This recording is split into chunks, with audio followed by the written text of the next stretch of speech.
When, if you're Filipino and you know what this subject is, when I was at my school just writing because it's copy and answer, someone said,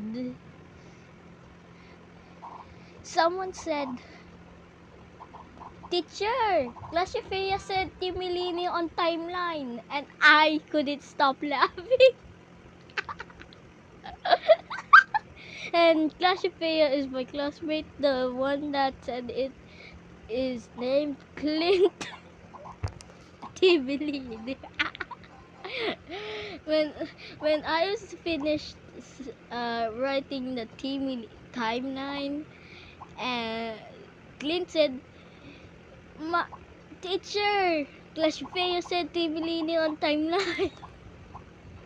And here's the Filipino version. "Ma'am, si Classifea po sinabi niya yung timeline Timilini."